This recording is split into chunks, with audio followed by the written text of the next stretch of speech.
Hello friends, welcome to the vision commerce. मैं आदित्य कुमार आपका स्वागत करता हूं। दोस्तों, आज का यह क्लास बीकॉम पार्ट 2 के लिए होगा। बीकॉम पार्ट 2 के सीरीज में हम लोगों ने स्पेशलाइज्ड अकाउंटिंग स्टार्ट किया था। स्पेशलाइज्ड अकाउंटिंग के चैप्टर 1 का बहुत सारा टॉपिक हम लोग कवर कर चुके हैं और एक लास्ट टॉपिक बचा था, वो है बाईबैक ऑफ शेयर। तो इस क्लास में हम लोग ये जो लास्ट टॉपिक है बाईबैक ऑफ शेयर, इसे कंप्लीट करने वाले हैं, इसे कवर करने वाले हैं। तो दोस्तों, अगर आपने अभी तक हमारे इस चैनल द विजन कॉमर्स को सब्सक्राइब नहीं किए हैं तो कृपया सब्सक्राइब कर लें और बेल आइकन प्रेस करना ना भूलें, ताकि हम आपके लिए नए नए वीडियो लेकर आए तो उसका नोटिफिकेशन आपको आसानी से प्राप्त हो सके। तो दोस्तों, आइए हम लोग ये जो आज का टॉपिक है बाईबैक ऑफ शेयर, उसे स्टार्ट करते हैं, उसे देखते हैं। दोस्तों, सबसे पहले हमने एक यहाँ पॉइंट डाला है, meaning of buyback of share. सबसे पहले हम क्या करेंगे, इसका मीनिंग समझेंगे। ये बाईबैक ऑफ शेयर क्या है, इसका मतलब क्या है, इसे हम लोग समझेंगे। दोस्तों, buyback is the process by which company buyback its share from the existing shareholders, usually at a price higher than the market price. दोस्तों, बाईबैक एक क्या है, बाईबैक एक प्रक्रिया है किसी भी कंपनी के लिए कि वो अपना शेयर खुद क्या कर सके, इट्स ऑन शेयर, वो शेयर होल्डर से क्या कर सके, परचेज कर सके। मतलब बेचे हुए शेयर को वो क्या कर सके, कंपनी पुनः क्रय कर सके। कब? जब मार्केट प्राइस से शेयर का मूल्य क्या हो जाए, अधिक हो जाए। तो ये हम लोग समझ गए कि जब कंपनी अपने ही बेचे हुए शेयर को कस्टमर से दोबारा वापस परचेज करती है, तो ये प्रक्रिया ही क्या कहलाता है, बाईबैक कहलाता है। When the company buyback the shares, the number of shares outstanding in the market reduced fall. It is the option available to shareholders to exit from the company business. ये बाईबैक क्या है, buyback एक option है, एक विकल्प है share holders के लिए कि वो कंपनी के बिजनेस से खुद को क्या करे, एग्जिट कर ले, बाहर कर ले। It is governed by section 68 of the companies act 2013। ये गवर्न्ड बाय सेक्शन, मतलब ये जो कंपनी अधिनियम है 2013, उसके सेक्शन 68 के अकॉर्डिंग बाईबैक किया जा सकता है। तो ये हम लोग मतलब समझे बाईबैक ऑफ शेयर क्या है, अंशों की वापसी खरीद क्या है। तो इसे स्पष्ट ये समझ लीजिए कि कोई भी कंपनी अपने शेयर को जो वो शेयर होल्डर से बेच चुके हैं, उसे ही दोबारा परचेज करना क्या कहलाता है, बाईबैक कहलाता है, या अंशों की वापसी खरीद कहलाता है। और ये कंपनी एक्ट 2013 के सेक्शन 68 के अकॉर्डिंग होता है। तो ये हम लोग meaning of buyback of share समझ लिए। देखते हैं नेक्स्ट पॉइंट। नेक्स्ट पॉइंट आप स्क्रीन पे देख रहे हैं, रीजन ऑफ बाईबैक। ये बाईबैक करने का रीज़न क्या है, पुनः क्रय करने का रीज़न क्या है, कंपनी अपने बेचे हुए अंशों को पुनः परचेज क्यों करती है। तो ये हम लोग समझेंगे। फर्स्ट पॉइंट है to improve earning per share. वो प्रति अंश अपना जो उनका अर्निंग है, जो आय है, उसे इम्प्रूव करने के लिए कंपनी खुद के शेयर को क्या करती है, परचेज करती है शेयर होल्डर से। To use ideal cash, to use ideal cash. Company के पास जो पैसा रहता है, जो कैश रहता है, वो पड़ा रहता है, उसका अगर कहीं दूसरे जगह यूज नहीं हो रहा है, तो उस परिस्थिति में भी क्या किया जाता है, बाईबैक किया जाता है, ताकि उस कैश का क्या हो सके, आइडियल यूज हो सके, आदर्श प्रयोग हो सके। नेक्स्ट पॉइंट है to give confidence to the share holders at the time of falling price. जब प्राइस क्या हो, प्राइस डाउन हो, प्राइस नीचे की ओर आए, तो उस समय शेयर होल्डर्स को कॉन्फिडेंस देने के लिए भी कंपनी क्या करती है, अपने शेयर को पुनः उनसे वापस परचेज कर लेती है। नेक्स्ट पॉइंट है to improve return on capital, return on net worth. Company, कोई भी कंपनी अपने नेटवर्थ या कैपिटल को इम्प्रूव करने के लिए भी इसे क्या करती है, परचेज करती है। नेक्स्ट पॉइंट है to return surplus cash to the share holders to return surplus cash to the share holder. Company क्या करती है, अपने सरप्लस को शेयर होल्डर्स में रिटर्न करने के लिए भी बाईबैक करती है, उनसे शेयर क्रैक करके फिर उन्हें पैसा क्या करती है, वापस कर देती है। तो ये रीजन है, ये कारण है किसी भी कंपनी के द्वारा अपने ही शेयर को बाईबैक करने का। दोस्तों नेक्स्ट पॉइंट हम लोग देखेंगे। नेक्स्ट पॉइंट है मोड्स ऑफ बाईबैक। बाईबैक करने का प्रक्रिया, जो इसका जो मेथड है वो क्या है, बाईबैक किन किन मोड्स में हो सकता है, इस प्रक्रिया को हम लोग समझ लें। ए कंपनी में बाईबैक इट्स शेयर्स और other specified security by any of the following method. ये किसी भी एक प्रक्रिया के माध्यम से कोई भी कंपनी अपने शेयर या अपने किसी भी सिक्योरिटी का बाईबैक कर सकती है। तो पहला प्रोसेस होगा, पहला मेथड होगा from the existing shareholders और other specified holders on a proportionate basis through the tender offer. दोस्तों ये जो पहला मेथड है, इसके अनुसार जो कंपनी है वो अपने मौजूदा अंशधारकों शेयर होल्डर्स या अन्य निर्दिष्ट जो होल्डर्स होगा, जो उनका धारक होगा, उनमें आनुपातिक रूप से क्या करेंगे, वो निविदा प्रस्ताव के माध्यम से टेंडर के प्रोसेस से भी वो क्या कर सकते हैं, बाईबैक कर सकते हैं। तो ये फर्स्ट मेथड है। Second method from the open market through. जो ओपन मार्केट है उसके माध्यम से भी वो क्या कर सकते हैं, from the open market through, वो ओपन मार्केट के माध्यम से भी बाईबैक कर सकते हैं। तो इसमें दो प्रोसेस होता है, एक होता है बुक बिल्डिंग प्रोसेस, एक होता है बुक बिल्डिंग प्रोसेस और सेकेंड होता है स्टॉक एक्सचेंज। वो फर्स्ट में क्या होगा कि वो पुस्तक के अनुसार क्या कर सकते हैं, पुस्तक के अनुसार वो फिर उसका बाईबैक कर सकते हैं। सेकेंड होता है स्टॉक एक्सचेंज से वो क्या कर ले, फिर अपने शेयर को फिर परचेज कर ले। तो ये दो प्रोसेस है। एक नोट्स यहाँ आप देख रहे हैं, मैंने यहाँ एक नोट्स डाला है, इसे देखेंगे। Provided that no buyback for 15% और more than the paid up capital and reserve of the companies can be made through open market। यहाँ ये कहा जा रहा है कि 15% से अधिक जब पेड अप कैपिटल जो है उनका या रिजर्व है, उससे 15% से अधिक जो है वो बाईबैक ओपन स्टॉक के माध्यम से नहीं किया जा सकता है, खुले बाजार के माध्यम से नहीं किया जा सकता है। तो ये एक सेकेंड के लिए क्या है, ये एक कंडीशन है। तो इसे आप समझ ले कि जो पेड अप कैपिटल है या जो रिजर्व है उसके 50% और उससे अधिक क्या होगा, वो बाईबैक नहीं होगा। Provided that no buyback, provided that no buyback for 15% और more of the paid up capital and reserve of the company can be made through the open market. Open market के माध्यम से 15% या उससे अधिक का बाईबैक नहीं हो सकता है। ये सिर्फ इसके लिए है, स्टॉक एक्सचेंज जो ओपन मार्केट है उसके लिए ये कंडीशन होगा। थर्ड है, थर्ड देख लीजिए, फ्रॉम और लॉस्ट शेयर होल्डर। ये तीन प्रक्रिया आपका है जिसके माध्यम से क्या हो सकता है, कोई भी कंपनी अपने शेयर्स और स्पेसिफाइड सिक्योरिटी को वो बाईबैक कर सकते हैं। नेक्स्ट पॉइंट है सोर्सेज ऑफ बाईबैक।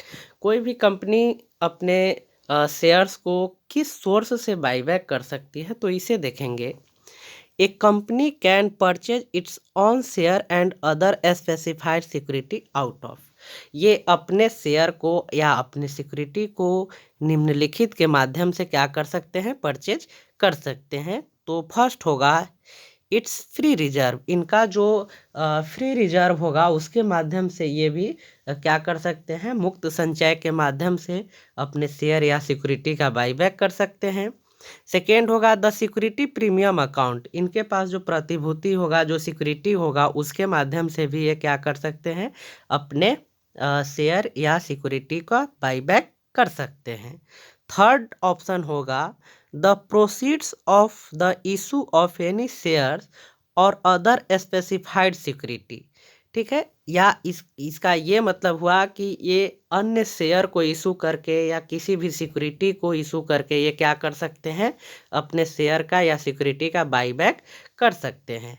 हालांकि एक इसमें नोट्स है, इसे देखेंगे। However buyback of any kind of shares और other specified securities cannot be made out of the proceed of the earlier issue of same kinds of share or same kinds of other specified security।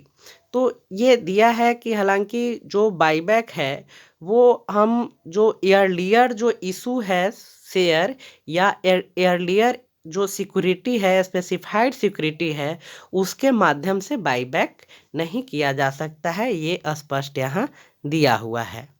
तो ये हमने देखा, ये जो हमारा point था कि हम लोग किस माध्यम से ये सोर्सेज है, ये सोर्सेज ऑफ बाईबैक, इसके माध्यम से हम लोग क्या कर सकते हैं या कंपनी क्या कर सकती है, किसी भी अपने शेयर या सिक्योरिटी को बाईबैक कर सकती है। तो ये उनके पास सोर्स होगा, ये माध्यम होगा जो हमने यहाँ नीचे देखा।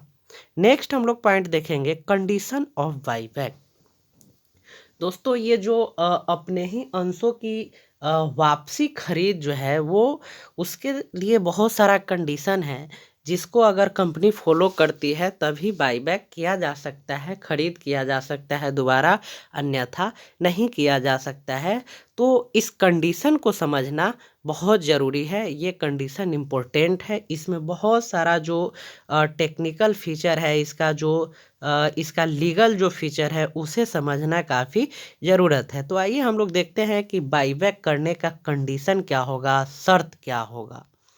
As per section 68 of the companies act 2013 the conditions for buyback of share are, जो 2013 कंपनीज एक्ट है उसका जो सेक्शन है 68, उसके अकॉर्डिंग जो बाईबैक करने का कंडीशन है वो पॉइंट वाइज हमने यहाँ नीचे रखा है, उसे देखेंगे। फर्स्ट जो पॉइंट है, फर्स्ट कंडीशन है article must authorised otherwise amend the article by passing special resolution in general meeting. दोस्तों सबसे पहले क्या होना चाहिए कि बाईबैक के लिए उनका आर्टिकल ऑथराइज्ड करता हो, कंपनी का, किसी भी कंपनी का आर्टिकल क्या करता हो, ऑथराइज्ड करता हो। अगर आर्टिकल में ये ऑथराइजेशन नहीं है बाईबैक करने का, तो फिर क्या किया जा सकता है कि एक जनरल मीटिंग बुलाकर एक रिजोल्यूशन पास किया जा सकता है आर्टिकल में अमेंड करने के लिए, ऐड करने के लिए। तो ये फर्स्ट कंडीशन होगा कि जो कंपनी का आर्टिकल है वो क्या करे, ऑथराइज्ड करे। अगर ये ऑथराइज नहीं करता है तो एक क्या करना पड़ेगा, जनरल मीटिंग को बुलाकर फिर एक रिजोल्यूशन पास करना पड़ेगा आर्टिकल में अमेंड करने के लिए। तो ये फर्स्ट कंडीशन है एंड इम्पोर्टेंट कंडीशन है।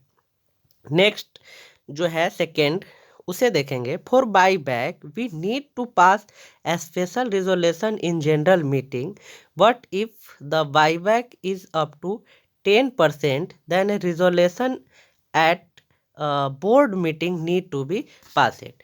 दोस्तों बाईबैक करने के लिए सबसे पहले क्या करना पड़ता है, जनरल मीटिंग से एक रिजोल्यूशन पास कराना पड़ता है। लेकिन जब 10% से अधिक, अप टू 10% जब हमको बाईबैक करना हो तो ये रिजोल्यूशन हमको कहाँ से पास करना पड़ेगा, बोर्ड मीटिंग से। तो ये आप ध्यान में रखेंगे, ये सेकेंड कंडीशन है।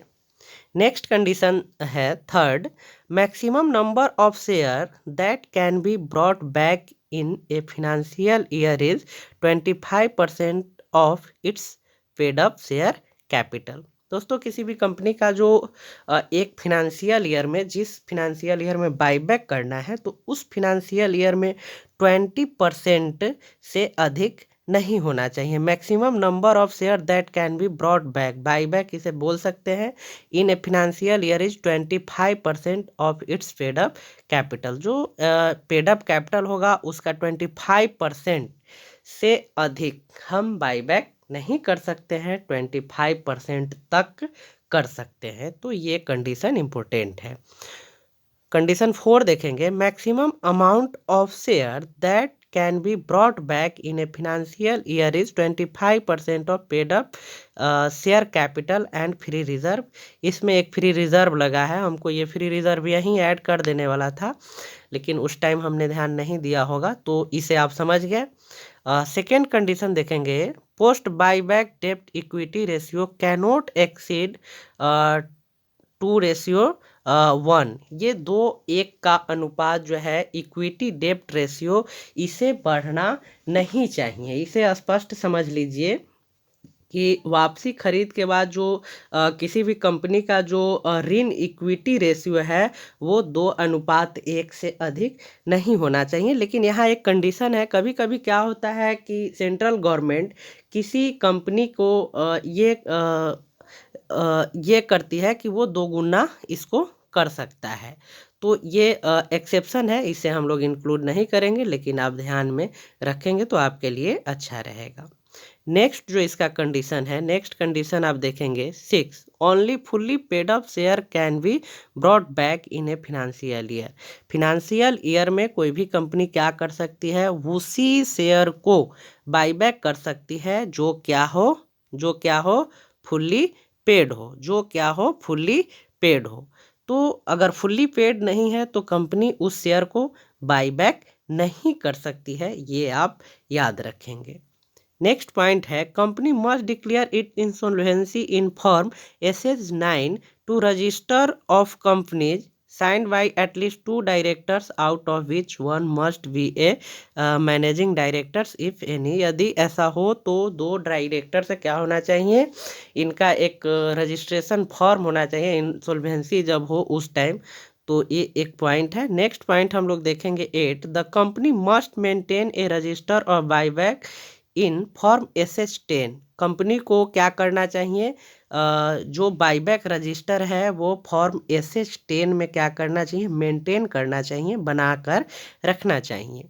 नेक्स्ट पॉइंट है point 9, the buyback should be completed within a period of 1 year from the date of passing of special resolution और board resolution as per case में भी। जब बोर्ड रेजोल्यूशन से या जनरल मीटिंग से जो रिजोल्यूशन पास हो, बोर्ड मीटिंग या जनरल मीटिंग से, उस डेट से जिस दिन ये पास हो रिजोल्यूशन, उसके 1 वर्ष 1 ईयर के अंदर क्या करना पड़ेगा, बाईबैक का जो प्रोसेस है वो कंप्लीट करना पड़ेगा। तो ये इम्पोर्टेंट है, इसे याद रखेंगे कि जब बोर्ड रिजोल्यूशन या स्पेशल मीटिंग से जो रिजोल्यूशन पास किया गया हो, जो जिस दिन पास किया गया हो उस दिन से लेकर 1 वर्ष के अंदर ही क्या करना पड़ेगा, 1 ईयर, 1 वर्ष के अंदर ही बाईबैक का जो प्रोसेस है वो पूरा करना होगा। अगर उतने दिन में नहीं होता है तो ये रिजोल्यूशन फिर से क्या करना पड़ेगा, जनरल मीटिंग या बोर्ड मीटिंग से इसे फिर पास कराना पड़ेगा। तो ये हम लोग समझे कंडीशन। नेक्स्ट पॉइंट आप देखेंगे, नेक्स्ट पॉइंट है transfer of certain sum to capital redemption reserve account. ये क्या है, इसे समझते हैं। अकॉर्डिंग टू सेक्शन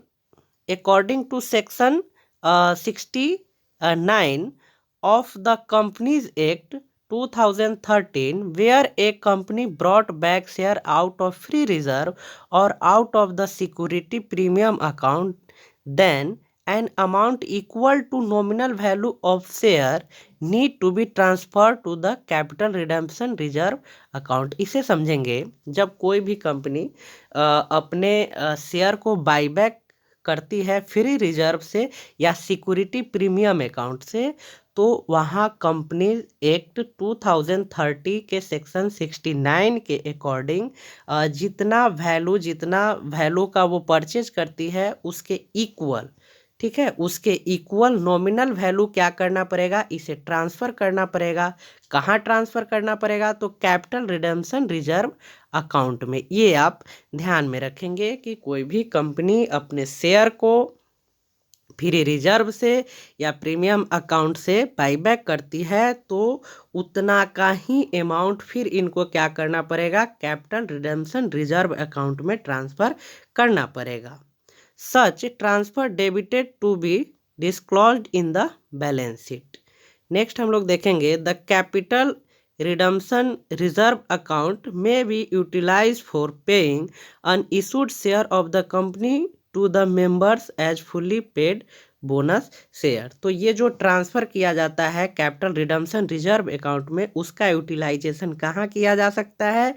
जो अनयूज्ड शेयर है जिसे कंपनी क्या करती है, अपने मेंबर्स में फुल्ली पेड बोनस के रूप में इशू करती है, तो वहाँ इसका यूज किया जाता है। तो ये एक इम्पोर्टेंट पॉइंट है, इसे आप याद रखेंगे कि जब कोई भी कंपनी अपने फ्री रिजर्व से या अपने सिक्योरिटी प्रीमियम अकाउंट से शेयर या सिक्योरिटी बाईबैक करती है, तो उतना ही अमाउंट फिर क्या करना पड़ेगा, इनको कैपिटल रिडेम्पशन अकाउंट में, कैपिटल रिडेम्पशन रिजर्व अकाउंट में ट्रांसफ़र करना पड़ेगा। तो ये एक पॉइंट था, इसे आप समझ गए। नेक्स्ट हम लोग देखेंगे restriction on buyback of security in certain circumstances. किसी ऐसे परिस्थिति में यहाँ शेयर भी हमको डालना था, वो मिस हो गया है, यहाँ शेयर भी समझेंगे। Restriction on buyback of share and security in certain circumstances. तो ये क्या है, मतलब किस किस परिस्थिति में कोई भी कंपनी, ठीक है, अपने शेयर या सिक्योरिटी का बाईबैक नहीं कर सकती है। रिस्ट्रिक्शन है कि ऐसे परिस्थिति में कोई भी कंपनी अपने शेयर या सिक्योरिटी का बाईबैक नहीं कर सकती है। तो इस रिस्ट्रिक्शन को हम लोग देखते हैं। According to section 70 of the companies act 2013, a company should not buy back its security or other specified security, यहाँ शेयर समझेंगे, और अदर स्पेसिफाइड सिक्योरिटी डायरेक्टली और इनडायरेक्टली। मतलब कोई भी कंपनी एक्ट 2013 के सेक्शन 70 के अकॉर्डिंग अपने शेयर या अपने सिक्योरिटी का परचेज नहीं कर सकती है, बाईबैक नहीं कर सकती है। वो रिस्ट्रिक्शन क्या होगा, तो इसे समझेंगे। फर्स्ट होगा through any subsidiary including its own subsidiaries.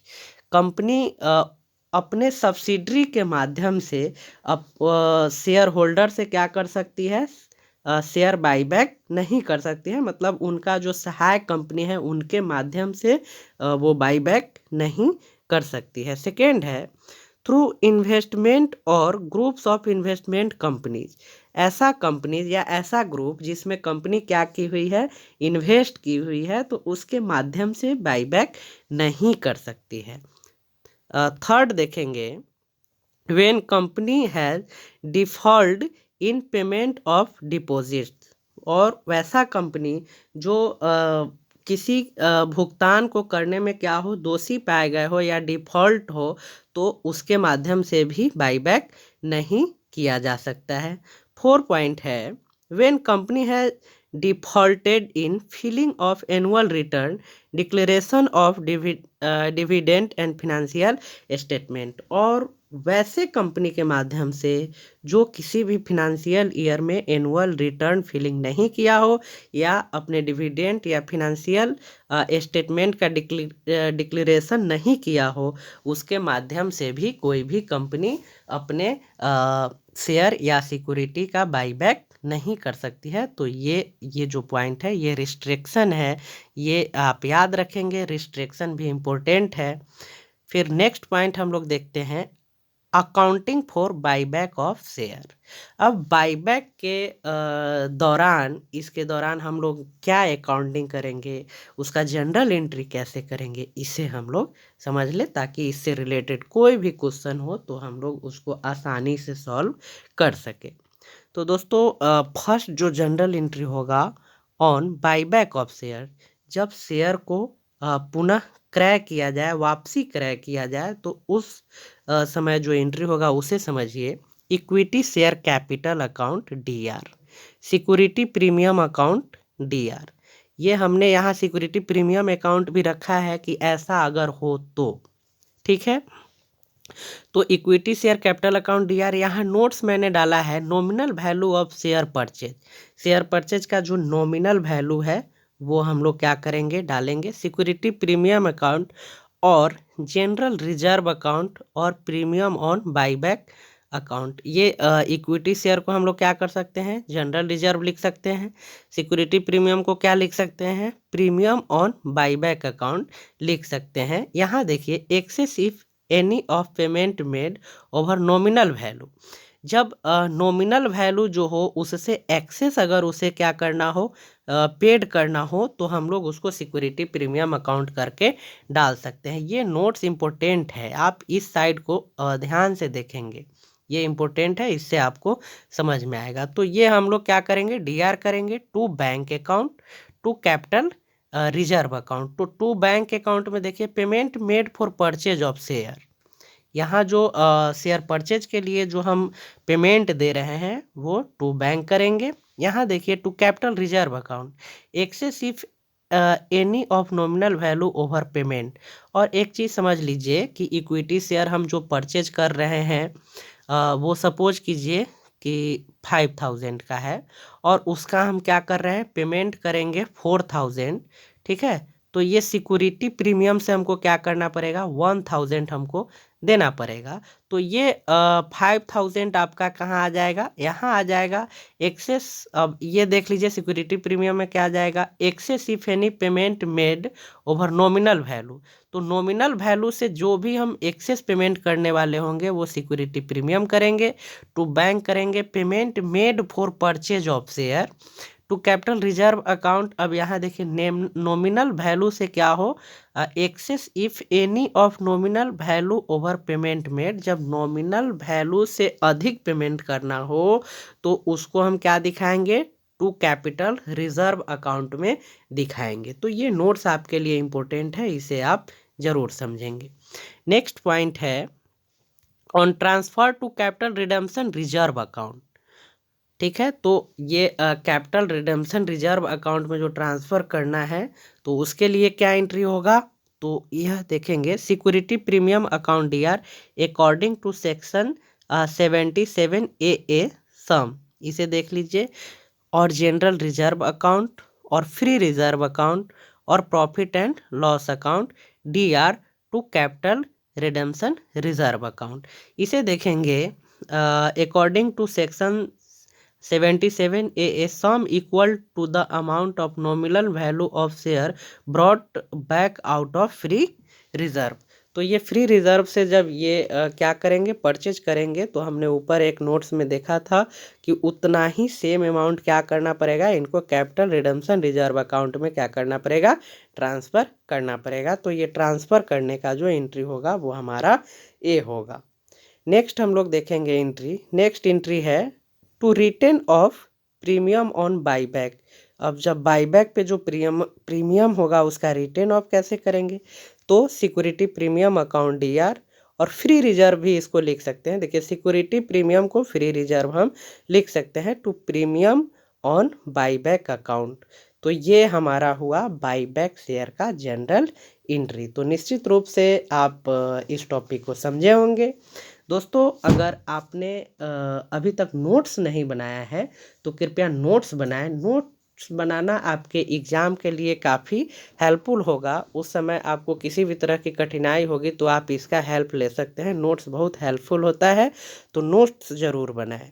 तो दोस्तों इस तरह से चैप्टर 1 का जितना भी टॉपिक है आज ये ख़त्म होता है। नेक्स्ट क्लास में हम लोग इसके इम्पोर्टेंट क्वेश्चन को देखेंगे।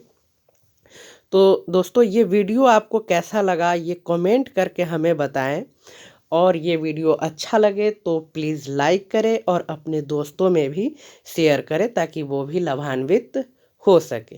दोस्तों अगर आप हमसे जुड़ना चाहते हैं तो डिस्क्रिप्शन में फेसबुक ग्रुप का लिंक है, द विजन कॉमर्स नाम से फेसबुक है उसका लिंक है। फिर टेलीग्राम चैनल का भी आपको डिस्क्रिप्शन में लिंक मिल जाएगा, उसके माध्यम से आप हमसे जुड़ सकते हैं। तो फिर मिलते हैं नेक्स्ट वीडियो में, तब तक के लिए नमस्कार, बहुत बहुत धन्यवाद।